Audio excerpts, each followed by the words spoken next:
কাহিনীটা হইতেছে এক আল্লাহর ওলি সবসময় আল্লাহর কাছে যে কোনো কিছু দোয়া করলে আল্লাহ দোয়া কবুল করতো। তো লাস্ট 3 মাস ধরে এর কোনো দোয়া আল্লাহ কবুল করতেছে না, কোনো দোয়া আল্লাহ কবুল করে না। হে তো পেরেশান, আল্লাহর ওলি পেরেশান যে আমার দোয়া আল্লাহ কেন কবুল করে না, কেন কবুল করে না। পরে কি করছে, মুরাকাবাতে বইছে, মুরাকাবা মুশাহিদা। ওই আল্লাহর কাছে জানতে চাইতেছে যে আল্লাহ আমার দোয়া কবুল হয় না, ঠিক আছে, এটার লেগে দুঃখ নাই, কেন কবুল হয় না সেটা আমাকে বলো। তখন আল্লাহ যে কোনো ভাবে এর জানাইছে, আল্লাহর ওলিরে জানাইছে যে তুমি গতবার উমরা করতে গেছিলা, হজ করতে গেছিলা, হজ করতে যাওয়ার পর 2 কিলো খেজুর কিনে আনছিলা মদিনার থেকে। তো মদিনার থেকে যে 2 কিলো খেজুর কিনে আনছো, একটা হইতেছে আজওয়া আর একটা হইতেছে সুক্কারি।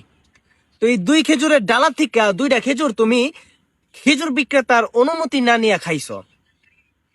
তুমি অনুমতি ছাড়া খেজুরটা খাওয়ার কারণে তুমি হাক্কুল ইবাদ মানে বান্দার হক তুমি নষ্ট করছো, তুমি বান্দার হকটা খায়া ফেলছো।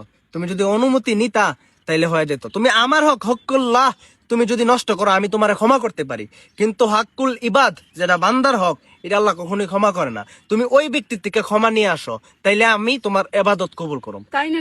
মূল কথা হইতেছে মানুষের হক খায় আমরা যদি আল্লাহর কাছে দোয়া করি, আল্লাহ এই দোয়া জীবনে কবুল করবো না। পরে এই আল্লাহর ওলি কি করছে, আল্লাহর ওলি আবার গেছে মদিনা। মদিনা গিয়ে ওই ব্যক্তিরে খুঁজতেছে খুঁজতেছে, খুঁজা দেয় পানা।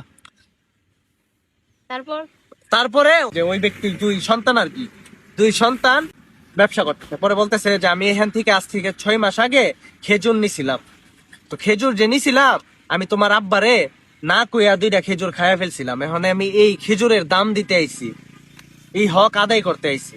তখন ওই লোকে বলতেছে আমার আব্বা তো মারা গেছে, আমার আব্বা তো মারা গেছে, আমার আব্বা আর নাই। এখন আপনি চাইলে একটা খেজুরের আমি মাওকুফ করতে পারি, কারণ আমার আব্বার ব্যবসা আমরা 2 ভাই বন্টন করে নিছি।